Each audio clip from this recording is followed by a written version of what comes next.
Good evening and welcome to Law Talk, the show that brings the Constitution, the law, and the events of today to you each month.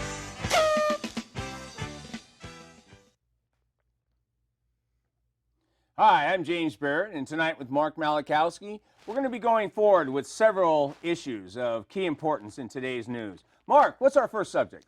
Well, the first one is a $12 million dogfight that was centered around Leona Helmsley. Wait a minute, are you talking about the dogfight like Snoopy and the Red Baron, or are we talking about something completely different? Worse than a Snoopy and the Red Baron. This is a legal dogfight over $12 million because Leona Helmsley, famous for taunting the IRS, because she said only poor people have to pay taxes. I thought she was an extremely successful real estate developer and broker. She was a mogul in New York. And then what happened? Well, actually, she did pretty well, but when she passed away in 2007, she left $12 million to her dog, Trouble.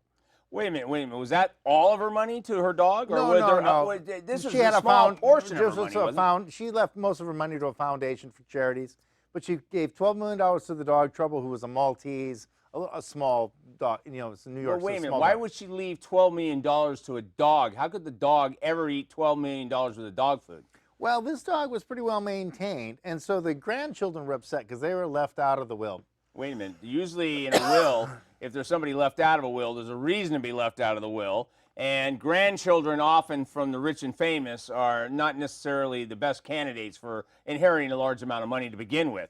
But anyway, they did a will contest, and they said they're not happy about this, so they took this to court, and they fought Trouble. Okay, well, I got a question. Was there a no contest clause in that will?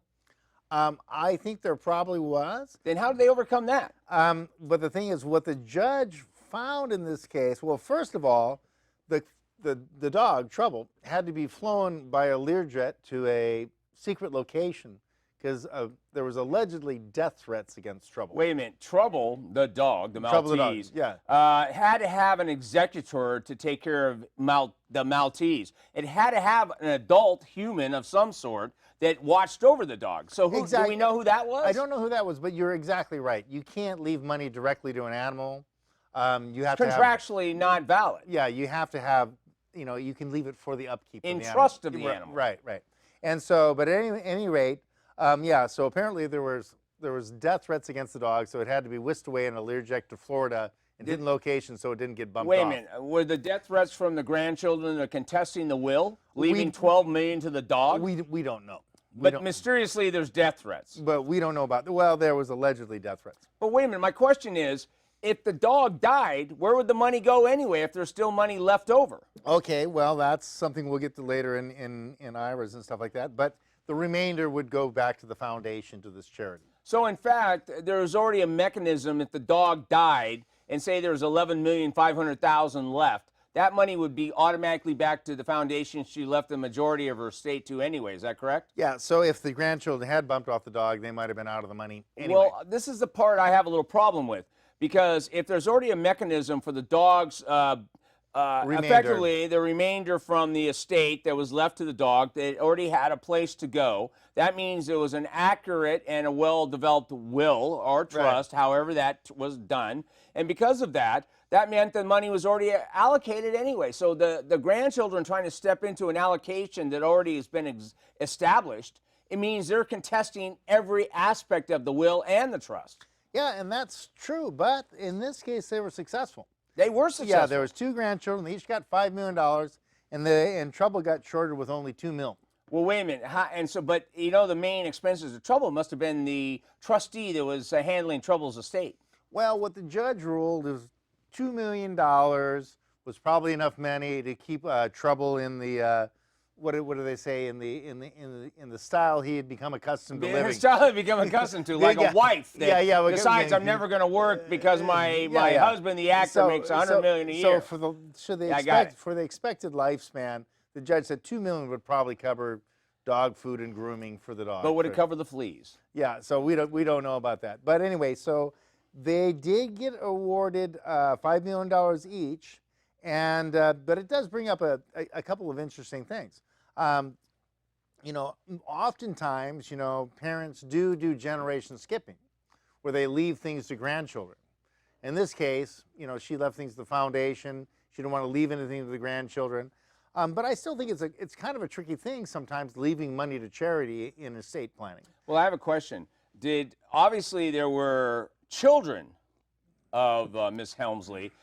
Do we have any knowledge whether or not the children received any of the estate? I don't have that in front of me. The most, how do we say, famous part of this case was the dispute between Trouble and the grandkids. Yeah, I so think the rest was kind of suppressed, so we don't know what else. The rest was probably, went by normal routes, but this was a huge fight, and but it's interesting when you start looking at these kind of trusts and these kind of wills.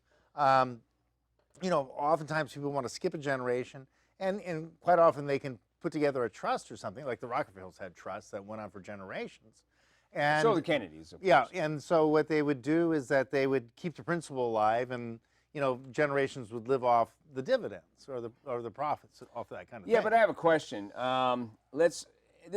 that was in 2007, you said that the dog inherited the money. Is the dog still alive? No, the dog passed away in 4 years in 2011.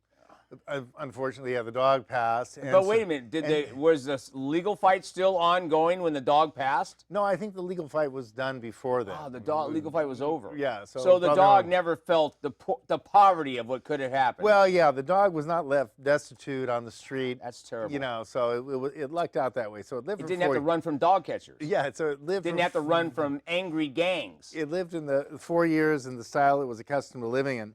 And that would that be a silk pillow with the food fed by a trustee? It was being flown around in a Learjet. So, well, I got to tell you, they wasn't no first. What type of Learjet? Was it a good one or a cheap one? No first class, seating for Trouble. No trouble. Trouble went. But yeah, also Lorena, she was also not only for baiting the IRS, because when she said that only poor people pay taxes, she was audited, and that had a huge effect on her business. But she got a little brassy, I guess. Well, she's in New York, Well, the whole question is I understand she earned most of her wealth by being married to Mr. Helmsley, who was actually the real estate mogul who put it all together. But she did some deals on her own.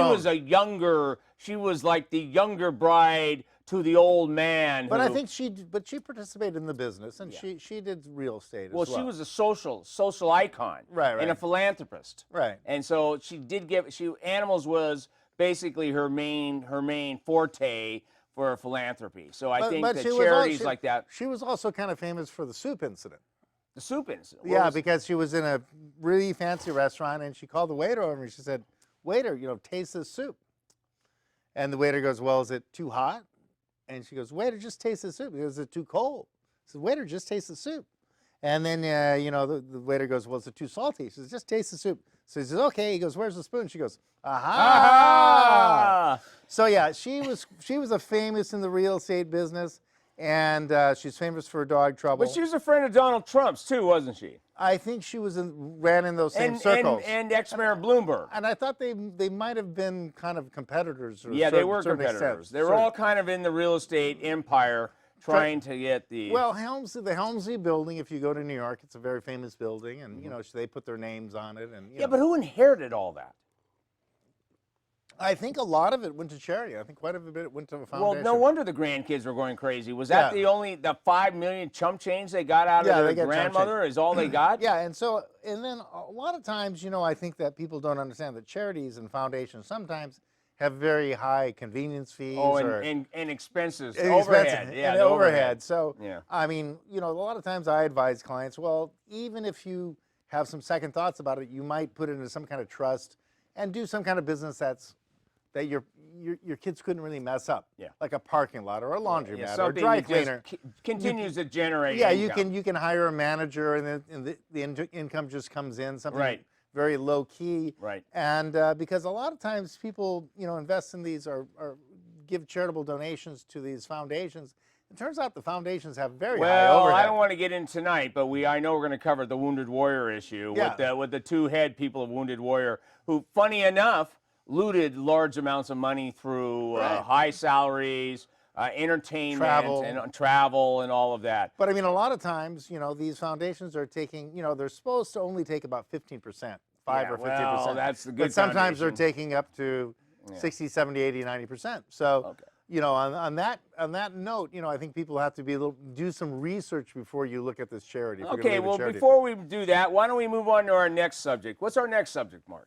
Well, the next subject is an EB-5, which is a type of immigration visa. Okay, we're talking about the immigration visa. If you bring in $500,000 or $1 million and you invest it in an area that they call a working project area, and you employ 10 people, is that the one we're talking about? Exactly. What happens if you bring in $1 million from another country, and you employ 10 people for a couple of years, and that you can put your business in any location, or if it's a neighborhood that's, you know, a little bit more marginal, then that's Right. $500,000. But the main thing is you're supposed to employ 10 Americans for a couple of years, and you know, and there's certain ways where you can get into funds and put your money in with other people and work out some of these things too. Let's talk a little bit about this, because I know in my office we've actually tinkered with this a little bit. Right. I found it to be another one of those specialties you have to really have a lot of Well, knowledge they're complex. on. They're very complex. Each one's complex. And what happens is they have these zones, Right. the work zones.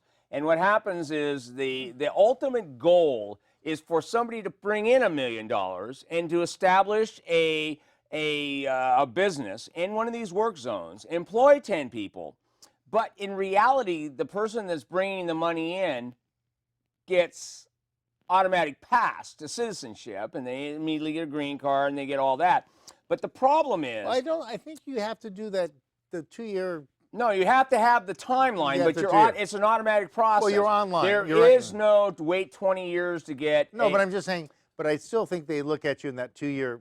Well, you have to be part of the company you're financing. Well, not only that. Okay, a lot of what the IRS looks like at, and what a lot of what immigration looks like at, is whether you just borrow the money, put it in a bank account, and then pay it back next week. No. You have to. So they want to make sure the money goes goes through. through. First of all, they do tracing. Right. You know the word tracing. And Right. in divorce cases, it's the biggest word that everyone always gets upset about is where the money came from. Let's Skip trace tracing. it. Yeah. So now what we have is we have a lot of Chinese investors. They have to prove that the money came from a legitimate source and not somebody just handing them the money to go do it. They have to have. They're supposed to have paid taxes. Yeah, they're taxes supposed on to, it in yes, their country. they have to have a history of the And money. that's what's happening. See, in China, there's kind of been an overturn of one. There's basically a couple hundred families that run China, and then once in a while, those 200 families get kicked out, another 200 come into power. Well, that's the change of Yeah. the change of the premiers or whatever. Yeah. So and then you know a lot of people who have properties in multiple houses, they can't really explain how they got all that stuff, so they want to move before. Well, what happens if you don't get your money out?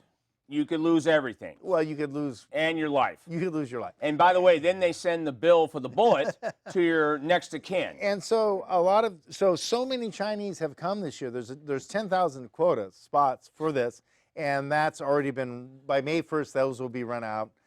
There's 13,000 pending applications, and now a lot of those folks used to go through Canada, but Canada shut this down entirely. Yeah, well, Canada had the program. If you brought, say, $200,000, this is the old days. You bring in 200 grand into Canada. Then they just come over. Then they automatically become a Canadian citizen. And then they come right over. And then they come across the border because Canada and U.S. is like freedom. There's no border. So anyway, there is no border. So they're saying they can't take any more Chinese. But what's interesting about this, when you really start looking at the thing, there's 10,000 millionaires left France in 2015. Okay, that's 3% of their. That's a lot of millionaires out of France. Okay, that's 3% of their millionaires, and those were mostly millionaires living in Paris.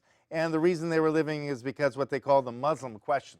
Well, the Muslim question. The Muslim question. Wait a minute. Are we talking about those poor, oppressed people that are constantly being protected because they're so innocent? Is that what we're talking about? Anyway, so there's 10,000 millionaires left France last year. And why did they leave France? Basically, it's the Muslim question. Oh, the Muslim question. And then, and so they brought billions of dollars to the U.S. Oh, magically. Now there was also some others, and they were starting to look into this statistically. And there was another thing that the French were going to raise the tax to 70%, and George Depardieu went to Belgium and then Russia Yeah, you mean the because famous actor. yeah, Who and became a Russian citizen when they said they're going to raise the tax. and so well he went to Belgium and then Russia, but then they kind of gave up on that 70%. So that was one cause they looked at, but they said no, that's not the really cause. The cause is the Muslim question, and people want to get out of the urban areas before they get blown up. Well, I like to remind everybody that or shot or whatever. Funny enough, Europe has taken in millions of Muslim men between the ages of 18 and 30. And it's funny enough, they don't have jobs and they don't know who they are, but they're allowed. Well, the point of the matter is that in Paris you can't arm yourself and people are getting shot up. So Well, they want to it's get kind out of of there. funny. So Who gets an AK-47 though? Well, I don't know for Christmas, but so after France, there's China, Italy, India, Greece, Russia, Spain, and Brazil are the main exporters of millionaires. Millionaires. Huh? And so they want to get out of France number one, China number two. And where do they go? They go to Australia. They've taken 8,000 millionaires in 2015. And I'm not sure how, but I think you need 500,000 to get into Australia. Yeah, you also need anti-snake venom and anti-spider venom to get into Australia. Australia's I mean, what's the most dangerous place for reptiles and arachnoids or whatever? Yeah, well, okay. And the U.S. has taken 7,000 millionaires. Now, what's interesting about this is we have a limit on millionaires. We can only take 10,000 millionaires, but we can take as many poor people as we can. Well, I actually, to tell you the truth, I'd rather take 100,000 millionaires than 10 poor people from Somalia. But just kind of interesting. But I only say that because we need people that generate income. Okay, and so and another thing I think that kind of caused this flight of millionaires from France to Australia and the U.S. is that the French government decided that terrorists, they were going to strip terrorists of their French citizenship. And then they decided, no, you can keep your citizenship. Oh, wow. And people decided, like, Heaven forbid, strip a terrorist of citizenship. And then there's some tax issues. But I understand they're moving a lot of terrorists to Los Gatos. Yeah, they are. Yeah, and I understand that's a hot spot. I understand that we have a mutual friend that lives in Los Gatos, and she's excited about that 8,000 Iraqis they're bringing there. Well, those are Syrians. But anyway. Syrian, that's right. Okay, and I'm sorry, 8,000 Syrians. And then also you've got Denmark that has their taxes are 45% of their GDP, and then but France is 48% of their GDP is taxes. And also France had the solidarity tax, which they call the Impôt des Sceaux sur la Fortune, or the ISF, which was What is that? Which means if you make over $1.3 million per year, they just soaked you. So there's some of this. Is that the Bernie Sanders program? So, yeah, well, yeah, it's about the same thing. But that's a socialist program. So there's partly the socialists or the Marxists are kind of scaring off millionaires, and partially it's the Muslims scaring off millionaires, which I would think would be a good argument if we're going to be like for all the millionaire refugees, if we'd stay capitalist and wouldn't have too many Muslim terrorists, we could probably attract a lot of millionaires. I think our better import is, instead of importing oil, we import millionaires. Yeah, well, there's no reason. And how many do you get per barrel? Yeah, well, these guys are bringing, they brought billions in the U.S. last year, and there's more that want to come. I mean, it's, like I said, we've got 13,000 that are waiting, and, and there was, the 10,000's already used up. But I think that if we made that program a little better, we can bring in more millionaires. So I think we should, as much as possible, encourage millionaires to come here. Well, it's funny, Mark. I think leaving this subject, going on to the next subject, actually goes right into that. We're talking about trust. Okay. And when you're a millionaire, you better figure out where to put your money on the day you die. Okay. So where are we putting our money, Mark? Okay. So our next subject is see-through trust. And see-through trust. And that's kind of a... Is that like the peekaboo lounge? Yeah, that's an expression that talks about having your trust as a designated beneficiary of your IRA. Oh, you're talking about your retirement account. So when you're 70 and a half, you can start drawing from your IRA, right? But if you die quickly thereafter, there might be money left in your IRA. Which means taxable event. And you can put that in a trust, okay? And the question is, okay, you could put... right on the beneficiary form, designation form, someone, and so you don't necessarily have to put an IRA into a trust, but there's certain advantages of doing so. And what are those advantages? Okay, some of the main ones, you get different protections. For example, you have spendthrift trust. You can set up a spendthrift trust, like say if you have one of your kids is not that good with money and you're afraid they'll burn through the money right away, you may not want to give them a large chunk of money because they might use it unwisely. Well, they're going to use it improperly, and the idea of a spendthrift is that you control the distribution of the money from the trust, and you do it in a manner through a trustee that where effectively the beneficiary has to ask and prove what they're doing with the money, or there's a specific amount that's distributed on a regular basis, like monthly, annually, or whatever, or by a certain age. Right. Or you could do certain milestones, like if you're going to buy a house, if you graduate from college. If you go to college. Yeah, if you graduated from college or whatever bump you get, if you're carrying so many units, you get a certain amount per year. So you can put any kind of milestones you want, which is to kind of, influence can I ask you a question, your kids to apply themselves. Well, let me ask you, as the person that's leaving the money, what are we controlled by when we want to make bequests and how that money is to be spent? Are there any limitations for somebody that's leaving money and how they write how the distribution is supposed to go to the beneficiaries? You can put any conditions on it you want. Any conditions. So can you reach from the grave and control that money? Yes, you can. Yeah, you can actually reach from the grave and control that money. And the way you would do that is by crafting your trust instrument with enough specificity and complexity that you could, in other words, you might have one child that you think is very responsible, and you say, okay, they're going to go to Stanford, we'll pay for Stanford, and we'll give them all the money at 25. You might have another child, you say, well, I don't really trust them, we'll give them all the money at 40. And so you can modify and specify and customize a trust any way you want to. And so that's the big difference between a trust and a will, because a will is pretty straightforward. It's usually pretty perfunctory. I'm going to divide it up in so many shares or this way, and every person gets this.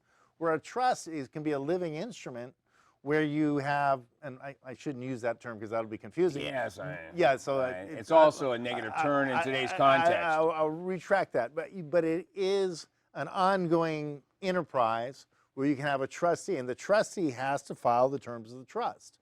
Now, and we were talking about that a little bit before, where you could have principal in your trust and you could have one generation just getting the dividends or the profits or off that, and then that could go on from generation to generation, or maybe you could have the second generation gets the principal, or however you want to work it. Can I ask you again about this skipping a generation?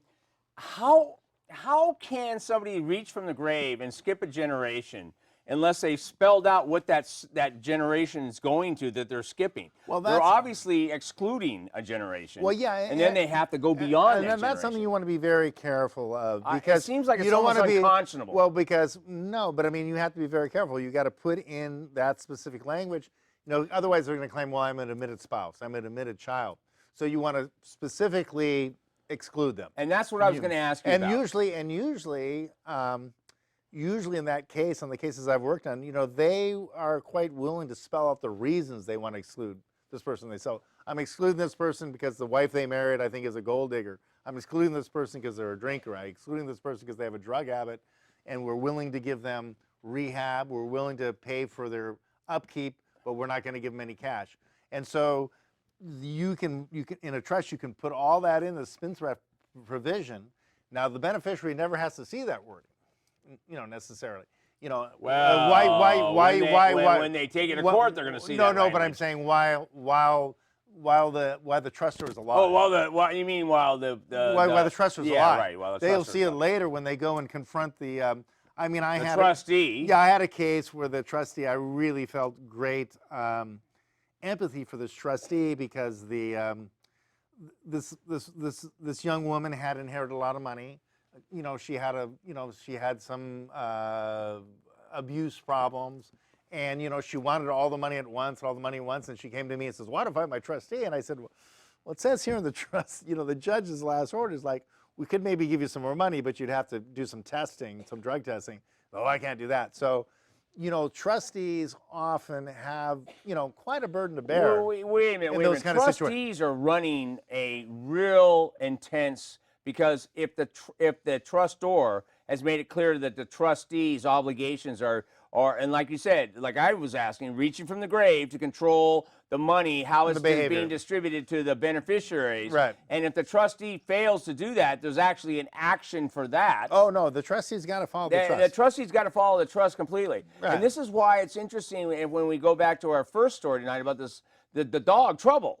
Right. It caused trouble. And how do these grandchildren out of nowhere reach beyond the wording of the trust and allow the trustee to, obviously the trustee must have fought this. Well, I think what happens in this case, because there's kind of a, well, first of all, you go to court, and you go to probate court, and a judge makes these decisions, and there is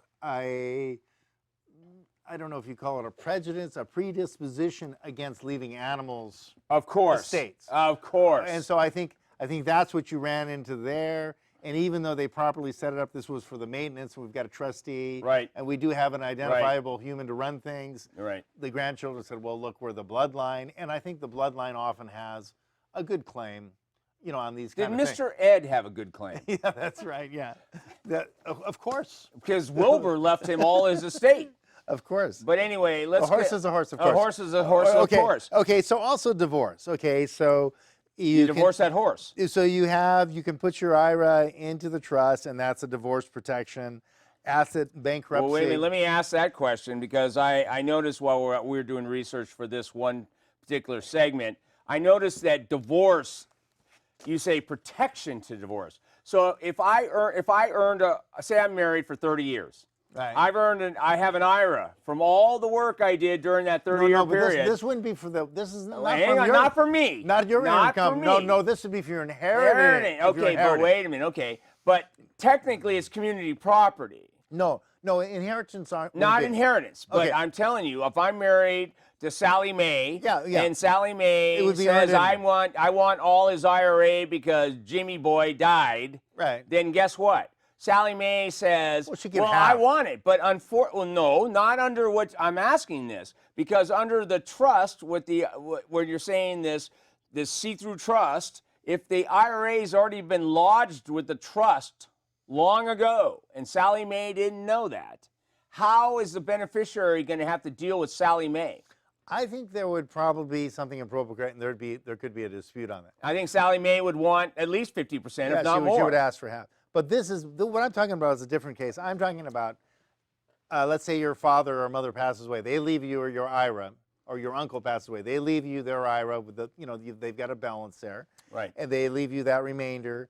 And then you get divorced. If you have a trustee on this, you could have some timing and control of that, okay? Also, asset and bankruptcy, you could do a bankruptcy, and that trust could be separate. You could get that money later. Now, with the way it's usually... Wait a minute, I have a question. Let me go back to the bankruptcy. So then, what I do notice is we are going to... Because you don't have that money in hand at that time. Yeah, but see, that's what's interesting. If you're doing a bankruptcy, the IRA has already been submitted to a trust.